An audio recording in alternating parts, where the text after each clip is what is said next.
नमस्कार मित्रमैत्रिणींनो. आज आपण ऐकतोय लग्नानंतरचे प्रेम भाग 44. आरव फ्रेश होऊन आला. निकिता रूमच्या खिडकीतून बाहेर बघत होती.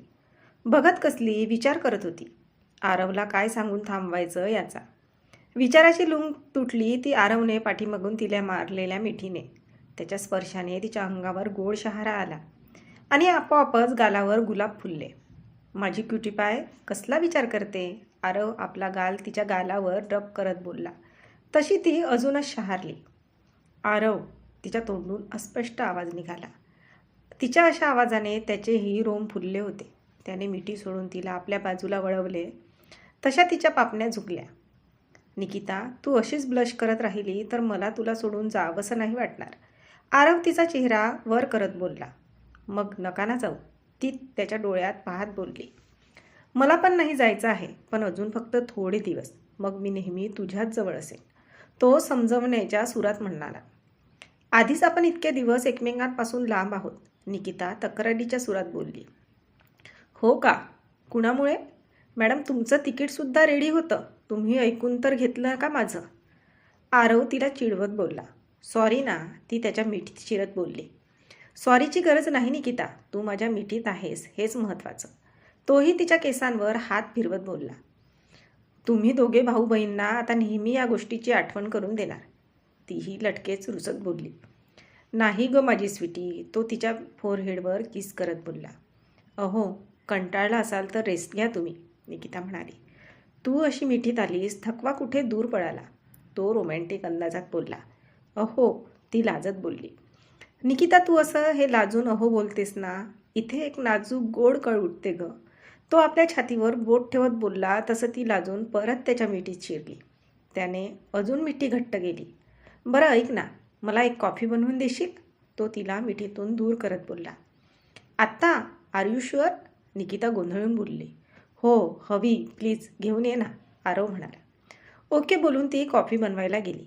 इतका छान मूड असताना मध्येच कॉफी कशी आठवते यांना. अचानक आलेत ना, तर काम करायचं असेल त्यांना. असो, आपण कॉफी बनवून देऊ, निकिता मनात विचार करत किचनजवळ पोचली. आरवने आपला लॅपटॉप ओपन केला आणि आपली मीटिंग अटेंड करत बसला. आजच्या दिवसाची सुट्टी खूप मुश्किलीने काढली होती. खरं तर त्यालाही वाटत होतं की तिचा इंटरव्ह्यू वेळी यावं, पण परत त्याने विचार केला की घरचे आहेत तर आपण तिला मेसेज करून विश करू, जायची काही गरज नाही. पण ऋतिकाने त्याला कॉलवर निकिताची कंडिशन सांगितली तेव्हा मात्र त्याला राहावलं नाही. त्यामुळे ऑनलाईन मीटिंग करू असं क्लायंटला बोलून तो आला होता. तसं तर आता त्याला दुरावा सहन होत नव्हता, पण मुळात निकिता लाजरी असल्यामुळे तिला थोडं खुलायला वेळ लागणार होता. त्यात जे काही झालं ते सगळं त्याला सांगितल्याशिवाय तिला राहवणार नव्हतं. महत्त्वाचं म्हणजे त्यालासुद्धा लग्नानंतरचे प्रेम हळूहळू फुलवायचं होतं. कुठलीही घाई नको होती त्याला, पण त्यासाठी तू इथे असणं गरजेचं होतं. एकमेकांना समजून घेणं गरजेचं होतं आणि त्यासाठी एकत्र राहणे गरजेचं होतं. काही विचार मनात पक्के करून त्याने लॅपटॉप बंद केला. अहो कॉफी, निकिता म्हणाली. दे, तू घेणार नाहीस? आरव म्हणाला. नाही निकिता. आरवने तिच्याकडे हात केला तसं ती त्याच्या हातात हात देऊन त्याच्या जवळ जाऊन बसली. त्याने कॉफी संपवून मग बाजूला ठेवला. त्याने तिला खांद्यावर हात टाकून आपल्याकडे ओढलं तसं तिने आपलं डोकं त्याच्या खांद्यावर ठेवलं. हातात हात गुंफून दोघेही एकमेकांचा सहवास अनुभवत होते. बसल्या ठिकाणी दोघांना झोप लागली. रात्री बाहेर पडताना ऋतिका 2 बॅग बाहेर घेऊन आली. या बॅग कुणाच्या? आरव आणि निकिता दोघांनी एकदम विचारले. वहिनी, या बॅग तुझ्या आहेत आणि हे तुझं तिकीट. बघ, मी तुला प्रॉमिस केलं होतं ना की आजच्या दिवसाचं UKचं तिकीट काढून देते. हे घे, मी येणार होते पण दादा आला आहे तर तुम्ही दोघे जाऊ शकता. दोघांच्याही चेहऱ्यावर आश्चर्य होतं. निकिता बोलली होती पण ऋतिकाला लगेच तिकीट काढेल आणि बाबा तिला एकटीला जायला परमिशन देतील असं तिला वाटलं नव्हतं. त्यात ती स्वतः घाबरट असल्यामुळे तिला एकटीला इतक्या दूर जाणं जमलं नसतं. म्हणून तर तिने ठरवलं होतं की फोनवर बोलून आरवला इथे बोलवायचं, मग सॉरी बोलायचं. पण ऋतिकाने दिलेलं तिकीट बघून ती निशब्द झाली. वहिनी, कसं वाटलं सरप्राईज? ऋतिका म्हणाली. छान आहे. मग चला, या दोन्ही बॅग तुझ्याच आहेत. तुला हवं नको असणारं सगळं यात मी पॅक केलं आहे आणि त्यातूनही काही राहिलं असलं तर दादाबरोबर जाऊन शॉपिंग करून घे आणि आता पटकन निघा, वेळ होईल. काकांचे इथले कोणीतरी मित्र आजारी आहेत तर ते तिकडे गेले, त्यांना यायला वेळ होईल. मी आवरून घेते. ड्रायव्हर तुम्हाला सोडून आम्हाला पिक करायला येईल, ऋतिका म्हणाली. निकिताने तिला पटकन मिठी मारली. ऋतिका, थँक्यू. किती केअर करताय माझी, निकिता म्हणाली. तू मोठी झालीस हं, आरव तिच्या डोक्यावर हात ठेवत बोलला. या बदल्यात मला काहीतरी हवं, पण त्याला वेळ आहे. पण आता आधी तुम्ही एकमेकांना वेळ द्या. आणि आता खरंच तुम्हाला वेळ होतोय, निघा, ती त्यांना बाहेर काढत बोलली. निकिता निघायचं, आरव म्हणाला. सॉरी आरव, मी नाही येऊ शकत. बाबा काकी एक्साईट असतील ना आज काय झालं हे ऐकायला, तर मला घरी जायला आवडेल. निकिता असं बोलताच ऋतिकाने तिच्याकडे गाल फुगवून रागात बघितलं. अगं चिडू नको गं, ती ऋतिकाचा गाल ओढत बोलली. दादा आता तू काही बोलायचं नाही काही वेळासाठी, ही तुझी बायको नाही असं समज, ऋतिका आरवला बोलली. तोही गप्प बसला. चलू दे यांचं काय चालतं आहे ते. निकिता इकडे ये, तिने तिचा कान धरला. ऋतिका दुखतोय गं कान, आले ना सोड. मला सांगू तुला जायचं होतं ना युकेला, बाबांना काय काय सांगून मनवलंय मी या तिकिटासाठी. काकींची परवानगी घ्यायला किती मास्का मारलाय मी. आणि ही तुझी पॅकिंग, मोठं दिव्य होतं तुझ्या माघारी पॅकिंग करणं. तू तर एखाद्या प्रेमभंग्यासारखं तुझ्या रूमला चिकटलेली असायचीस. मला हे सगळं पॅक करताना काय काय रिस्क घेतली तुला माहीत तर आहे का. स्वतःच्याच घरात चोरासारखं लपून छपून केलं हे सगळं. माझी सगळी मेहनत वाया घालवत आहेस तू. ऋतिका लटक्यात रागात तिचा कान अजून जोरात ओढत बोलली. सोड ना, निकिता म्हणाली. ऋतिका सोड ग, बघ तिचा कान लाल झालाय, आरव मध्ये पडत बोलला. दादा तू तर काही बोलूच नकोस, तू हिला सांग ना तुझ्याबरोबर यायला. मला काय समजवतोस, ऋतिका गाल फुगवून बोली.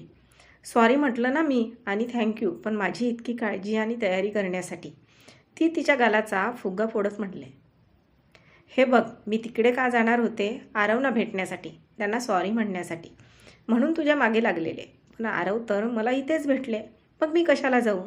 आणि तसंही मला तुझ्याशिवाय करमणार आहे का तिथे, म्हणून नाही जायचं. आणि सगळ्यात महत्त्वाचं तू पण येणार होतीस, कुठे आहे तिकीट तुझं. निकिता तिच्या खांद्यावर हात ठेवत तिला समजावत बोलली. निकिता मला ना तुझ्याशी बोलायचं नाही. दादा आहे म्हणून मी माझं तिकीट नाही काढलं. तुला ना माझ्या मेहनतीची कदरच नाही, ऋतिका म्हणाली. अगं तुझी मेहनत मी वाया नाही जाऊ देणार. आपण एक काम करू, आपण बाहेर कुठेतरी पिकनिकला जाऊ. तसंही मी आता फ्री आहे. आपण मैत्रिणीसारखं एकमेकींना वेळ दिलाच नाही. मस्त छोटी ट्रिप काढू किंवा फार्म हाऊसवर एकमेकांना वेळ घालवू, चालेल का. निकिता तिचा मूड ठीक करत बोलली. तरीही तिचा फुग्गा काही कमी होईना. ऋतिका विचार कर हं, आत्ताच वेळ आहे. मी आल्यानंतर निकिताला तुझ्याकडे अजिबात लक्ष देऊ देणार नाही. तिने फक्त माझ्याकडेच बघायचं. आरव तिच्या कानात कुजबुजला तसं तिने त्याला अँग्री लुक दिला. ठीक आहे, चल आरव आपल्याला वेळ होतोय, निकिता बॅग उचलत बोलली. नको जाऊस, ती रुसव्या आवाजात बोलली. अरे तुम्ही दोघी काय ते ठरवा पटकन, माझी फ्लाईट मिस होईल, आरव वैतागत बोलला. दादा तुझ्या बायकोला पैशाची किंमत नाही. 2 वेळा लॉस केला, तिकीट काढून वाया घालवले. हनीमूनला जाताना नीट विचार कर बाबा, नक्की जायचं का. कल्टी मेंबर आहे ही, नाहीतर त्यावेळी पण शेवटच्या क्षणाला कल्टी मारेल ने तुझ्या एकट्याला जावे लागेल, ती हसत बोलली. पण इकडे निकिताचे गाल ब्लश करू लागले. ऋतिका तू आगाऊ होत चालली आहेस, काहीही बोलते, निकिता हळू आवाजात बोलली. दादा मी आत आहे, निघालास तरी चालेल, ऋतिका हसत आत जात बोलली. निकिता निघू, आरव म्हणाला. आरव तुम्हाला राग आला नाही ना, निकिता म्हणाली. कशाबद्दल. मी 2 वेळा तिकीट वाया घालवले आणि तुमच्याबरोबर आले नाही म्हणून, निकिता म्हणाली. अजिबात नाही, उलट मला अभिमान वाटला तुझा. तू फक्त स्वतःचा विचार करत नाही तर आजूबाजूच्या लोकांचा पण करते. म्हणजे बघ ना, त्यांना माहीत आहे की तू आज परत घरी येणार नाहीस, पण तुला असं वाटतं की त्यांना तुझ्या तोंडून सगळं ऐकायचं आहे आणि त्यासाठी तुला वेळ नाही घालवायचा. आजच त्यांच्याकडे परत जायचं आहे. ठीक आहे, पण निकिता आत्ताच काय तो वेळ दे त्यांना. मी आल्यानंतर तुझं लक्ष फक्त माझ्याकडे असलं पाहिजे, आरव तिच्या जवळ जात बोलला. ती चेहऱ्यावरचा ब्लश लपवायचा असफल प्रयत्न करत होती. चल उशीर होतोय, काळजी घे, तो फोरहेडवर किस करत बोलला आणि वळला. आरव 1 मिनिट, निकिता म्हणाली. तो मागे वळला. तसं तिने थोडंसं टाच उंचावून पटकन त्याच्या ओठांवर आपले ओठ टेकवले आणि काही क्षणात ती त्याच्याकडे न पाहता पळत बाल्कनीमध्ये गेली. हे एवढ्या पटकन झालं की आरवला समजलंच नाही की तिने खरंच त्याच्या ओठावर किस केलं की त्याला भास झाला. तिच्या ओठांचा त्याच्या ओठावर झालेला स्पर्श आठवतच तो शहारला. त्याच्या चेहऱ्यावर हलकं हसू उमटलं. त्याने आपल्या केसांवरून हात फिरवला आणि तो बाहेर आला. निकिता आपल्या हृदयाची वाढलेली धडधड कमी करत बाल्कनीमध्ये उभं राहून त्यालाच निहाळत होती. खरं तर त्याने जाऊच नये किंवा तो तिच्यासोबतच असावा असं तिला वाटत होतं, पण तो त्याचं कर्तव्य करायला निघाला होता. आणि इकडे तिची ती माणसं वाट पाहत होती, ज्यांनी तिचं स्वप्न पूर्ण करायला तिच्यासोबत मेहनत घेतली होती. आता तिला आरवसोबत जाण्यापेक्षा त्यांच्यासोबत वेळ घालवावा, त्यांच्या चेहऱ्यावरची एक्साइटमेंट बघायची होती. तिला इंटरव्ह्यू छान गेला हे बघून झालेला आनंद बघायचा होता. लग्न झाल्यापासून अभ्यासामुळे तिने कोणाला म्हणावा तसा वेळ दिलाच नव्हता. तो त्यांना तिला द्यायचा होता. एक गृहिणी म्हणून स्वतःच्या आधी कुटुंबाचा विचार करायचा होता. आरवने जाताना बाल्कनीकडे पाहिले. त्याने तिला बाय केलं. ती पण त्याला बाय करून आत आली. मी खूप मिस करेल आरव तुम्हाला. याल ना लवकर, निकिताने मेसेज केला. समोर असताना तोंडाला कुलूप असतं, आता मेसेजवर बोलेल, आरव मनातच हसतच बोलला. मी पण खूप मिस करेन, स्पेशली आजचा तुझा किस, माझ्या ओठावर उमटलेली तुझ्या ओठांची मोहर, आरवने मेसेज केला. मेसेज वाचून तिचे गाल परत आरक्त झाले. फोन करारला, आरव, निकिता म्हणाली. नाही, तू अजून कुठे फोन केला आहेस? मी बोललो होतो तू फोन केलास तर मी करेन. तो तिला त्यांच्यात आधी झालेल्या गोष्टीची आठवण करून बोलला. आज नंतर कोण आधी फोन करायचं याची खरंच गरज वाटते तुम्हाला? तिने त्याला दिलेला किस आठवत बोलली.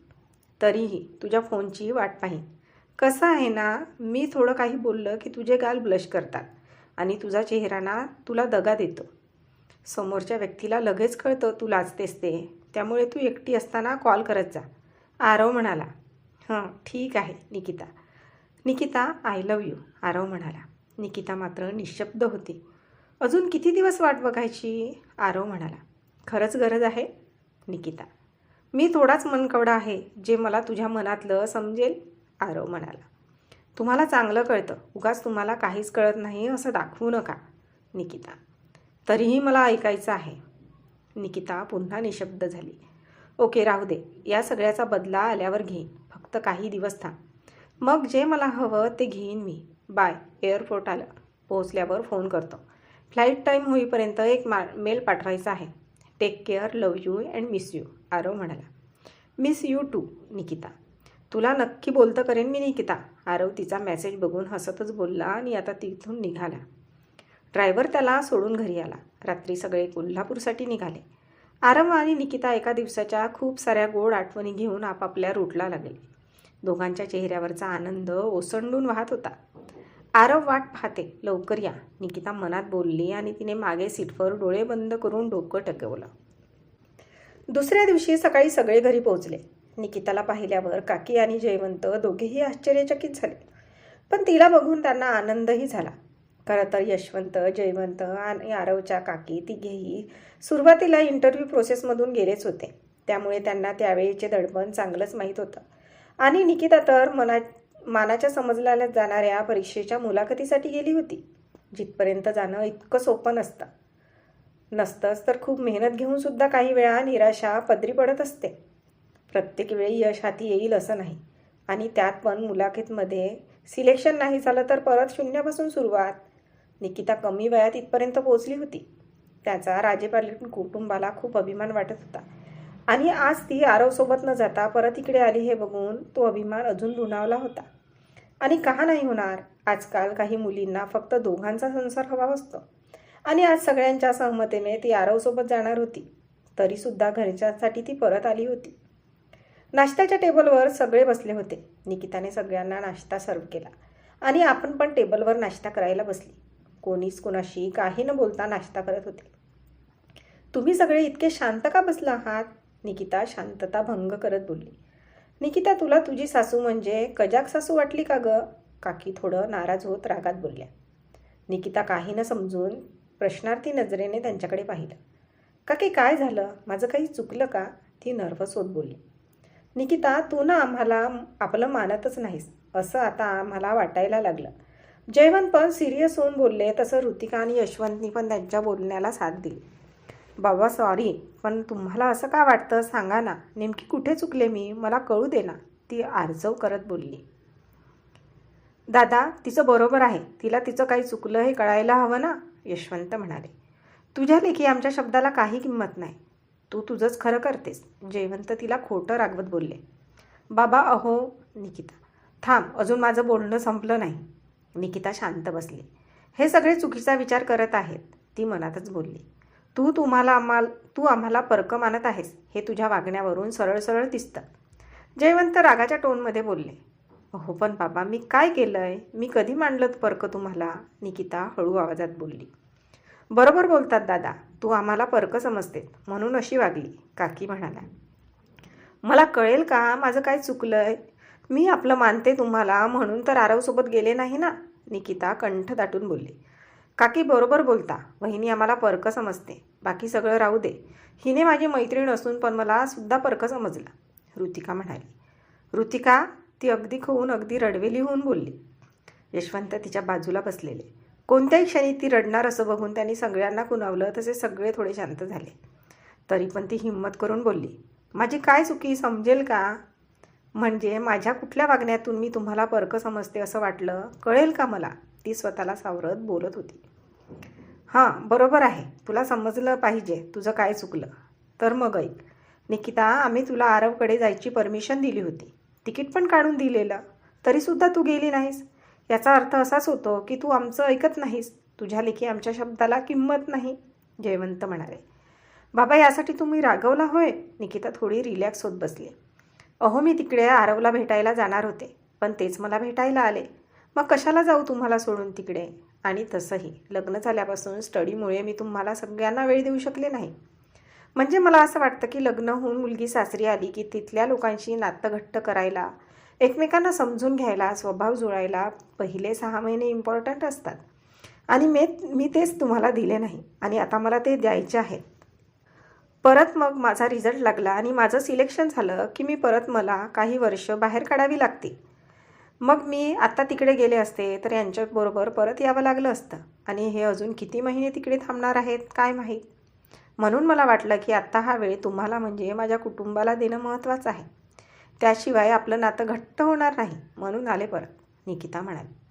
तिचे विचार ऐकून सगळ्यांना तिचा अभिमान वाटत होता आणि अशी मुलगी सून म्हणून आपल्या घरी आली म्हणून आनंद पण वाटत होता. तरीही तू आम्हाला परक मानते, जयवंत म्हणाले. चेहऱ्यावरील आनंद आणि हसू लपवत ते बोलले. अजून काय चुकलंय माझं? निकिता नाराज होत बोलली. तुला आरवकडे जायचं होतं तर तू माझ्याशी बोलू शकली असती ना, की बाबा मला तिकीट काढून द्या म्हणून. ऋतिकाला मध्ये घ्यायची काय गरज होती? तिला माझ्याकडून परमिशन घ्यायला लावलीस, जयवंत परत नाराज होत बोलले. बाबा, मी बोलले होते ऋतिकाला, सॉरी, पण मी तुम्हाला कसं बोलणार की मला आरवकडे जायचं आहे ती थोडं लाजत आणि कचरत बोलली. तिचा ब्लश होणारा चेहरा बघून त्यांना समजलं की तिला काय वाटलं असणार ते, म्हणून मग तेच बोलले. ठीक आहे, यावेळी माफ करतो, पण तू मला बाबा म्हणतेस ना, मग तुला कशाचीही परमिशन घेण्यासाठी मध्यस्थीची गरज नाही. त्यामुळे ही तुझी पहिली आणि शेवटची चूक, जयवंत थोडं हसत आणि थोडं खडसावत बोलले. हो बाबा, नक्की, निकिताचं थोडं ओझं हलकं झालं या दृष्टीने ती बोलली. दादा, तुम्ही लगेच काय माफ करताय तिला? ती कशी वागली पाहिलं नाही का? मला तर ती खडूस सासून समजते, काकी म्हणाल्या. आणि काकी, मला पण ही परकच समजते. हिने तर माझ्यापासून बरंच काही लपवून ठेवलं आणि हिने मला हे पण सांगितलं नाही. असं बोलून ऋतिका लग्नापासून काय काय झालं हे बोलणारच होती की निकिताने तिला डोळे मोठे करत मानेने नाही असं बोलली. ऋतिकाच्या आपण काय बोलणार होतो हे लक्षात येता सगळ्यांच्या नकळत निकिला कानाला हात लावत सॉरी बोलली. काय म्हणालीस तू ऋतिका? काकी, काही नाही, ते आमच्या दोघींची मैत्रीणमधलं गुपित आहे, ते उगाच इथे कशाला, ऋतिका विषयाला बगल देत बोलली. तसं निकिताने लगेच काकीकडे बघत बोलली. काकी, तुम्ही म्हणताय तसं मी कधीही म्हटलं नाही, तुमचा गैरसमज होतो, ती तोंड बारीक करत बोलली नसली तरी कृतीतून दिसतं, त्या ठसक्यात बोलल्या. काय केलं मी? काकींना काय झालंय आज असा विचार करत ती बोलली. तू मला इतकं परकं समजतेस की रात्रभर प्रवासातून येऊन सुद्धा तू आराम करायचा सोडून तू सकाळी किचनमध्ये जाऊन ब्रेकफास्ट बनवत आणि किचनमधली कामं करत बसली आहेस. म्हणजे तू हे सगळं मला घाबरून केलंस ना, काकी खोटं खोटं चिडत बोलल्या. तसं तिच्या चेहऱ्यावर हसू म्हटलं. तिला समजलं की हे सगळे मुद्दाम तिची खेचत आहेत. एवढ्याशा कारणासाठी तुम्हाला मी परकं केलं असं वाटलं का? निकिता थोडी हसत बोलली. काकी, हो, माझी रात्री झोप झाली किंवा नाही झाली तरी मला सकाळी नेहमीच्या वेळी जाग येते, तिथून पुढे झोप लागत नाही हो. आणि तशीही रात्री माझी छान झोप झाली. इतक्या दिवस थोडी डिस्टर्ब होती, काल थोडी रिलॅक्स होते तर नीट झोप झाली माझी. मग तसंच बसून काय करणार म्हणून गेले किचनमध्ये, निकिता म्हणाली. बरं बरं ठीक आहे, पण आता तू सरळ रूममध्ये जाऊन आराम करायचा आहेस. झोप नाही आली तर काही वाचत बस किंवा टी व्ही बघत बस, पण दुपारचा लंच आणि रात्रीचा डिनर पण मीच बनवणार आहे. आणि उद्यापासून सकाळी मला जमणार नाही, पण रात्री सोबत बनवू. ही तुझी शिक्षा. काकी तिला हसत बोलल्या. ओके, पण मी नंतर किती एक्साइटेड होते तिथे काय काय झालं हे सांगायला, म्हणून तर आरवसोबत गेले नाही ना. पण आता काय तुम्हाला ऐकायचं नाही तर जाते मी रूममध्ये, निकिता तोंड पाडत बोलली. निकिता हे बघ, मी तुला काही बोललो नाही आणि मी तुझ्यावर नाराज पण नाही, त्यामुळे मला ऐकायचं आहे. तिथे काय झालं, कसे प्रश्न होते आणि तू त्याला कशी सामोरे गेली. आफ्टर ऑल मी एक हाडाचा शिक्षक आहे, तर मला माझ्या विद्यार्थ्यांना गाईड करायला सोपं जाईल, यशवंत म्हणाले. ओके, मग एक काम करू काका, आपण ना स्टडी रूममध्ये जाऊन बोलूया. तसंही यांना ऐकण्यात काही इंटरेस्ट नाही असं वाटतंय. निकिता सगळ्यांच्याकडे नजर टाकत गालात हसत बोलली. नाही आम्हाला ऐकायचं आहे, सगळे एकदम बोलले आणि सगळ्यांच्या मध्ये एकच हशा पिकला. निकिता, तुला सकाळी आलेलं पाहिलं आणि मी लगेच कॉलेजमध्ये कळवलं की मी आज येणार नाही. तुझ्याकडून सगळं ऐकायचं आहे. कसा झाला इंटरव्ह्यू तुझा, काकी म्हणाल्या. हो, मी सुद्धा आज दुपारनंतर जाणार आहे, मला पण ऐकायचं आहे, जयवंत म्हणाले. आणि मला सुद्धा कालपासून हिच्या मागे लागले आहे. कसा झाला इंटरव्ह्यू सांग म्हणून, पण ही सांगेल तर शपथ. काय तर म्हणे सगळ्यांना एकदमच सांगेल. ऋतिका अगं काल वेळ होता का, ती तिला हळू आवाजात आणि लाजत बोलली. अरे हो की, तू तर दादामय झाली होतीस ना, ऋतिका म्हणाली. उत्तरादाखत तिने त्याच्या हातावर लाजून एक चापट मारली. तर आजचा भाग इथपर्यंतच. भेटूया पुढच्या भागात लवकरच. तोपर्यंत आमच्या या चॅनलला सबस्क्राईब करायला विसरू नका. धन्यवाद.